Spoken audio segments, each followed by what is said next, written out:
para mí ha sido como cambio de cultura, cambio de trabajo, cambio de ecosistema y cambio de círculo. Es otro paradigma. ¿Qué es lo que más te ha costado? Al principio lo que más me costaba era abrirme, ¿no? Como asumir el riesgo de que lo que estoy haciendo ahora es mucho más visible, ¿vale? ¿Sabes? O sea, te pones enfrente del escenario, porque también es mucho de ponerse en el escenario. O sea, cuando yo llevaba 4 meses aquí, me invitaron a dar una charla TED. Unas cosas u otras, del emprendimiento y del proyecto que estaba haciendo. Y yo no tenía visa para cuando caía esa charla TED, que era después de vencer mi visa. Y yo, sí.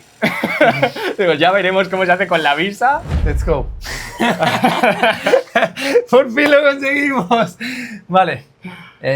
Bienvenidos a un nuevo podcast de Crazy Mile. Somos Pablo y Lucas. Estamos dando la vuelta al mundo entrevistando emprendedores. Hoy estamos en Shanghai y estamos con Pablo, amigo mío del máster de liderazgo. Hace unos cuantos años que nos encontramos y hoy nos volvemos a encontrar aquí en China porque Pablo hace 2 años y medio se vino desde España para montar una incubadora, dirigir una incubadora. Y la verdad que tienen mucho que contar, así que vamos a empezar. Oye, un placer tenerte aquí, brother. Un gusto, después de tanto tiempo siguiendo por el mundo, yo estaba, Lucas, ¿cuándo vienes a Shanghai? Por favor, tenemos que acabar aquí. Oye, y por fin ha llegado el momento. Si te parece, empecemos un poco con los inicios, porque nos llama mucho y resuena mucho con nosotros tu aventura, el decir, oye, lo dejo todo en Madrid y me voy a un país distinto en el cual hay una barrera cultural, una barrera de lenguaje, a montar algo, lo cual se requiere una cierta experiencia. ¿Cómo empieza todo? Un poco de contexto así súper rápido. Empieza más o menos en el máster de liderazgo, ¿no? En el máster de liderazgo éramos todos unos salvajes que ya de por sí nos forzaban a estudiar 2 másters a la vez. Entonces yo no tuve poco con eso, que me metí además a un trabajo full time y además un proyecto de startup en estas etapas en las que tienes idea de muy poco, ¿no? Y vas dando palos de ciego. Entre unas cosas y otras... estaba ya acabando asignaturas, tal, encontré una oportunidad de una incubadora en Shanghai, que casualmente era parte también de la Politécnica de Madrid, que es la universidad que llevaba este máster, y apliqué, entre otras razones porque, o sea, yo era siempre de aplicar a todo, ¿no? Te aplicas a todo y luego si suena la flauta, pues unirme. Y con eso, ya... terminando las cosas, un poco de dinero en la cuenta por haber estado trabajando y estudiando, que eran 2 másters y un trabajo, y la cabeza muy quemada, ¿no? Por todo ese esfuerzo, que era como, puedo con esto, puedo, pero llega un punto en el que había que cambiar. Y salió, y para mí en ese momento el riesgo fue no dejarlo todo y venir, sino el riesgo era como no hacerlo, ¿no? Yo si sigo aquí voy a seguir en la zona de confort, tal, un trabajo guay, o sea, mi trabajo me encantaba, yo trabajaba como diseñador estratégico en una boutique de diseño industrial y estratégico, creando productos y servicios, ya conectaba un poquito con startup, pero más bien para corporates. Y lo amaba, a día de hoy me sigue encantando, o sea, hasta lo echo de menos de vez en cuando, pero eso, el riesgo era no hacerlo. Entonces, nada, un día fui a la empresa y... Bueno, me imagino, ¿no? Que llegar aquí ya fue como el clímax de todo, dejar todo, volver a China, o sea, venir a China, nuevo idioma, empezar una movida nueva que no tenías controlado, ¿no? ¿Cómo fueron esos primeros pasos enfrentándote a ese miedo? Yo no tenía ni idea de nada. O sea, yo no tenía ni idea de lo que era China. En ese sentido, yo llegué aquí de rebote. Igual que mucha gente con la que convivo aquí amaba la cultura china, llevaba tiempo planeando, estudiando el idioma y tal, a mí me salió esto y yo dije, sí. Tenía esa espinita clavada de no haber estado antes, yo en su día tampoco hice Erasmus, o sea, yo no había vivido fuera de casa antes. Fue esto como la primera, ¿no? Entonces el cambio fue radical, otro idioma, otra cultura, otro ecosistema digital, nada funciona, ¿no? En China lo habréis vivido desde que habéis llegado. Todo es un caos, ¿no? Las apps no son las mismas, tienes que utilizar VPN, es todo diferente, es otro mundo en cierta medida para muchas cosas, ¿no? Tal cual. Yo además soy diabético, yo en ese momento... Era como, vale, nada de esto allí lo puedo conseguir. Y de hecho es que aquí no se puede conseguir. ¿Cómo hago para meter toda mi vida en una maleta y me pillé solo billete de ida? Porque eso sería lo típico que a cualquier persona normal le habría dado muchísimo miedo. Y hubiese sido una razón para no hacerlo. Y tú probablemente en ese momento como que no te planteaste seriamente que eso fuese un stopper, sino fuese, vale, ¿cómo lo voy a resolver, no? Seguramente. Meto todo aquí, me lo cuelo en la Habana... Tal cual. Fue un poco así, o sea, un poco así. Yo llevaba 15 kilos de insulinas y cosas de diabetes que llegué a la parte de facturación y no habían visto algo así nunca. Un momento. Antes de seguir con el podcast, queríamos contarte que esta vuelta al mundo es posible gracias a que tenemos de nuestro lado Olafly. Que es la solución definitiva para tener datos ilimitados allá donde viajes. La gente lo que más valora es la tranquilidad. Y en el tema de internet, eso es Olafly. Tranquilidad pura. Porque pisas un aeropuerto y ya tienes conexión. Puedes escribir a tus familiares, puedes pasar las aduanas descargándote el PDF que te piden en la frontera, sin ningún problema. Además, si trabajas mientras viajas, puedes compartir datos con tu ordenador. Y lo mejor es que no te tienes que preocupar de cuánto estás gastando. Ya quieras ver una peli o quieras tener una videollamada con tu familia o con tu jefe. Si en tu próximo viaje quieres tener la tranquilidad con la que nosotros viajamos, usa el código CRAZY y tendrás un 5% de descuento en tu próxima eSIM de Olafly. Y un 10% de descuento en la suscripción de Olafly, que son planes mensuales por si quieres viajar y hacer aventuras estilo nómada digital, estudiante de Erasmus, your choice. Seguimos con el podcast. Vale, vamos a... Quiero sacar mucho valor porque tienes mucho que compartir. China es un sitio que desde el occidente se ve un poco opaco. Creo que cuando empiezas a pisar aquí te das cuenta de la cantidad de oportunidades que hay, de lo diferente que es y de cómo se expande hacia el mundo, ¿no? ¿Qué es lo que más ha cambiado en ti desde que estás en China que crees que alguien que está escuchando puede percibir como valor? Pues es una pregunta... A ver, es una montaña rusa emocional también, ¿no? Vosotros ahora estáis viajando por el mundo, cada sitio tiene como su aspecto único, desde la emoción del principio hasta que te acostumbras, hasta el dolor de cuando lo dejas. Para mí fue, bueno, yo llegué aquí y no entendía nada durante los 2 primeros meses, yo no me quedo aquí ni de coña. Pero ya a los 2 meses un día iba por la calle y sí que, no sé, o sea, me empecé como a sentir un poco más en casa, tal. Yo creo que la experiencia de salir tanto de la zona de confort, o sea, ya no es que sea zona de confort, era, no sé, ¿dónde estoy? He aprendido un montón, rollo, a nivel culturalmente, a nivel de resolverte la vida, me refiero. Para mí ha sido como cambio de cultura, cambio de trabajo, cambio de ecosistema y cambio de círculo. O sea, es otro paradigma. ¿Qué es lo que más te ha costado? Lo que más me ha costado... Lo que más me ha costado... Para mí, mira, yo cuando trabajaba... Yo era junior en esta consultora. Y al venir aquí de repente fue cambio de junior a director. Bueno, al principio empecé como becario, todo esto, tal, ¿no?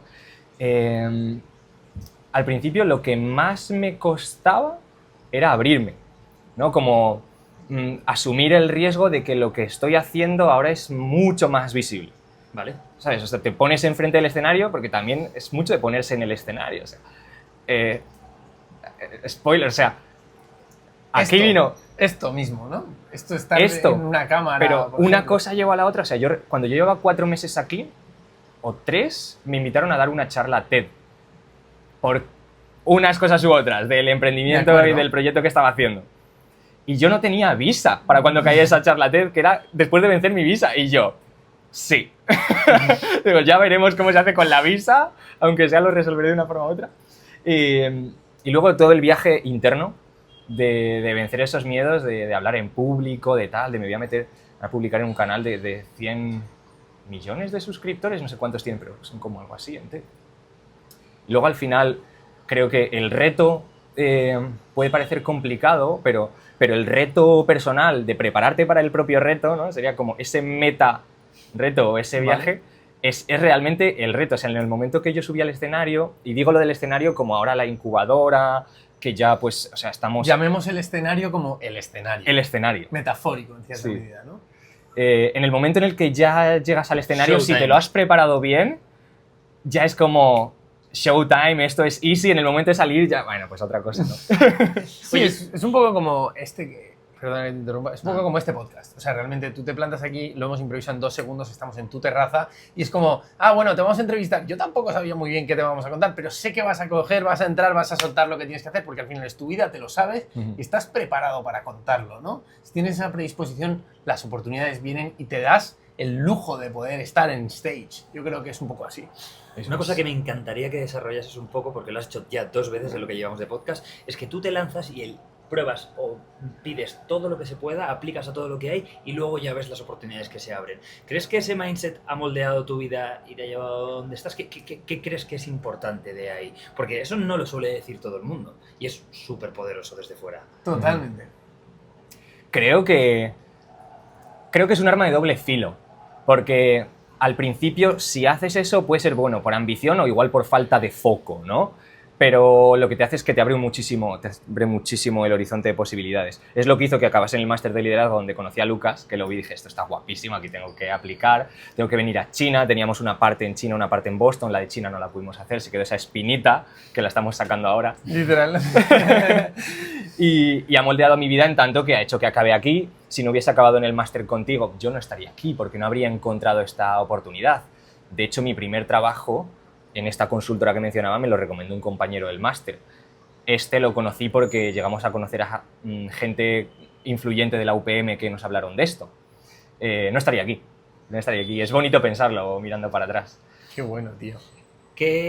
Una cosa que seguro que tú sabes mucho mejor que nosotros, ya que estás en contacto constante con emprendedores tanto de España como de China, ¿cuál dirías que es la mayor ventaja competitiva que tienen los emprendedores de aquí respecto a los de España? A ver, son ecosistemas muy distintos, ¿no? Vale. Y es una ventaja, ahora, competitiva o no, creo que hace falta dar un poco de contexto de China.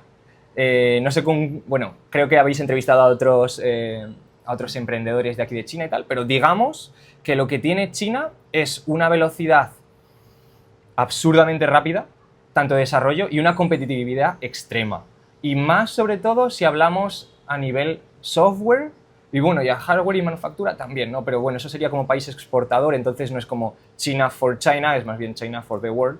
Pero emprendedores, early stage ahora emprendiendo en China, tienen como acceso a todo este ecosistema, velocidad súper rápida, hay muchísimo apoyo e incentivo público, o sea, hay un concepto que se llama Policy Driven Innovation, estamos en Shanghai, pero en Pekín es todavía más potente, como esa figura pública les ayuda de verdad y son incentivos que empujan en la dirección correcta. Eso probablemente sea la mayor diferencia, ¿no? Es una de las mayores diferencias, sí.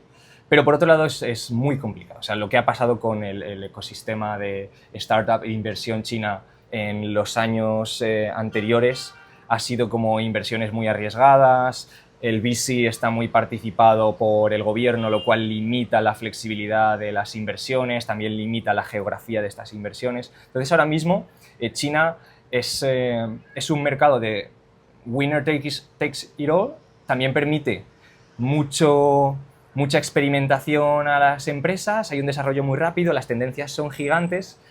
Creo que podríamos tardarnos media hora en explicarlo. O sea, tenéis que tener en cuenta que China son como 3 Europas. Entonces, cuando tú dices un emprendedor en China, no es tanto como decir un emprendedor en China, es como en qué ciudad.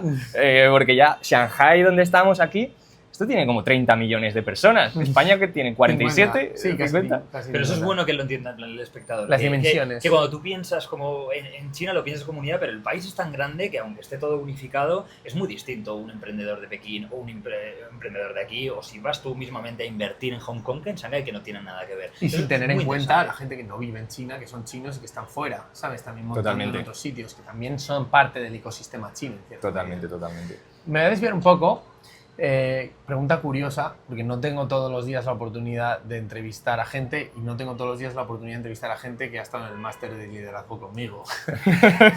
Y yo creo que es un programa muy transformador, ¿no? Entonces quería preguntarte a nivel de conectar los puntos, ahora que estás aquí en China, que has hecho un montón de cosas y te has lanzado a ejecutar.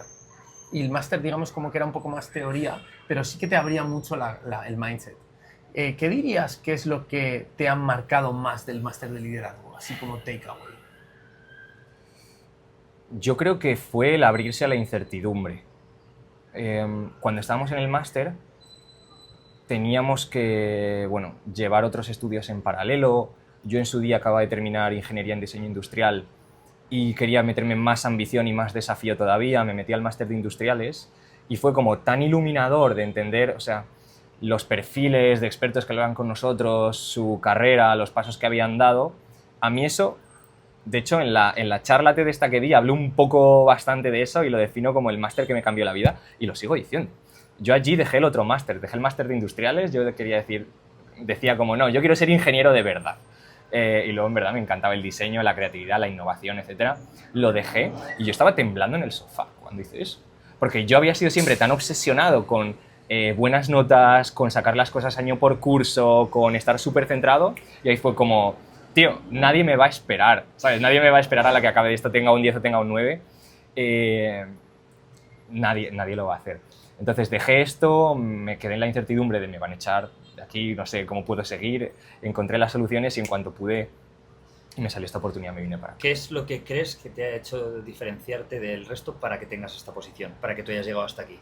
Por ponerte en contexto, alguien que te pueda ver que no te conoce dice, bueno, pero es que este chico, por lo que cuenta, tiene un montón de estudios, es ingeniero, ha hecho un máster de liderazgo y demás. ¿Qué crees que es la mayor diferenciación que tienes para que estés hoy en día aquí? Quitando los credentials, ¿no? Es un poco lo que quieres decir. Creo que hay que tener una aversión al riesgo mínima para estar en este país como extranjero. Vale. Y a la vez, sí, diría que es esta parte de aversión al riesgo, una ambición también muy grande. Y es una capacidad de sacrificio muy grande también. Porque por el estar en el otro lado del mundo, la cantidad de cosas, o sea, hay una parte muy bonita, ¿no? Que es todo lo nuevo que descubres, todas las conexiones que van a seguir sumando valor, aunque yo en el futuro no esté aquí, en Shanghai, esté donde esté. Pero todo lo que dejas atrás, creo que vosotros mismos lo habréis experimentado a la que decir, me voy a dar la vuelta al mundo. Hay que saber lidiar con eso día a día, ¿no? No dejamos de estar a 10.000 kilómetros de casa y eso, creo que es como que tienes que saber todo lo que puedes perder y estar dispuesto a ello, ¿no? Lo dejo, esto puede salir fatal, si me llevo algo me llevaré la experiencia, las vivencias y tal, pero las cosas están saliendo bien. Claro. Y creo que podemos decir que las cosas están saliendo bien y a día de hoy, no sé, yo animo a la gente a que se vaya al otro lado del mundo y lo intente. Creo que es algo que podemos hacer fácil entre los 20 y los 30 y pico, muy fácil. 100%. A mí me gustaría, ya que estabas hablando de casa, de lo que dejas atrás, es obvio que hagas lo que hagas, tienes que dejar cosas atrás. Pero también pasa que cuando nosotros todavía no lo hemos vivido, va a ser un canteo, pero tú has vuelto varias veces a España y ¿qué te has encontrado? Porque ese contraste es muy heavy, ¿no? Es muy heavy. Es muy heavy. En plan, habla de ese contraste, por favor. Para que la gente que está en España y que a lo mejor todavía no se ha atrevido a salir o lo que sea, se dé cuenta de realmente lo que pasa cuando te vas. O sea, a mí China me ha cambiado la percepción de la sociedad, de la economía y de la política radicalmente, radicalmente. Entonces, cuando vuelvo a España, puedo ver las cosas como un alien o como un extranjero, ¿no? Puedo verlo como desde la perspectiva contraria, ¿no? Y puedo comparar como si yo fuese ciudadano de otro país, en ese sentido. Y por otro lado, la velocidad a la que pasan las cosas, ¿no? O sea, tenemos un cambio de economía, de sociedad, de tal, que es un tema bastante controvertido, pero del que me encanta hablar. Y por otro lado, la velocidad a la que pasan las cosas. Entonces, yo llego allí primero y pues quedo con los amigos, vamos a un bar, tal, nos tomamos unas cervezas y tal, y empezamos a hablar. Y el nivel de conformismo se me va a la cabeza. El nivel de conformismo y de las perspectivas diferentes de ambición. Creo que en Europa, bueno, no, en Europa es generalizar mucho, pero en los círculos en los que me he movido cuando vuelvo para allá, la sensación es como, no sé, mucha más aversión al riesgo, mucha más búsqueda de estabilidad y tal. Colegas hablando de, sí, funcionario, en este trabajo me pagan bien, pero ya no me motiva mucho, pero me voy a quedar yo creo que aquí para siempre. Y aquí en China hay un culto a enriquecerse y al dinero y a hacerse rico, es glorioso. Pues ya lo trajo no es solo en China. Deng Xiaoping. No es solo en China, pero se siente distinto desde aquí cuando vuelvo a España. Hay otros testimonios de gente que nos han dicho que ellos cuando se han movido en otros lados, mismamente de otro lado a España, ellos sienten lo mismo. Al final, nosotros creo que hemos tenido mucho testimonio y somos la viva imagen de que no es hacia donde vayas, sino es el hecho de moverte, es el hecho de cambiar, el hecho de aceptar un challenge complicado, el hecho de intentar hacer cosas que se salen de lo común y que sean extraordinarias, lo que hace en plan que de repente te explote un poquito la caja. Y cuando vuelves a mirar para atrás al sitio de siempre, que piensas, habrá cambiado todo y yo no estaba, me lo he perdido. No ha cambiado nada, ¿no? Ahora han pasado cosas, obviamente, pero es cierto que las cosas, la velocidad es muy relativa en muchos aspectos, ¿no? Sí. Y bueno, eso es algo que te hace pensar mucho. Por ir terminando un poco, siempre solemos hacer dos preguntas. Nos encanta hacer una que es, nuestro nombre es de Crazy Mile, porque al final perseguimos una locura, es como el camino de perseguir una locura. Y eso, el perseguir algo que crees que no es posible en cierta medida, te hace sacar lo mejor de ti, te hace salir a lo desconocido y queremos reformular la definición de locura. En España locura es algo malo, crazy no tiene por qué ser algo malo en cierta medida, es algo más como, es más loco, es más como, ¡buah! Sigue tu pasión un poco. Y queríamos saber cuál es tu próxima locura. ¿O qué tienes pensado? No tiene por qué ser profesional, ¿eh? Justo. A lo mejor te quieres tirar en paracaídas mañana, con nosotros. La del paracaídas la tengo en la lista. Pero mi próxima locura... Uf, esa es buena. ¿Qué te come por dentro la cabeza por las noches de decir, ¿y esto? Me come la ambición y el cambio de nuevo.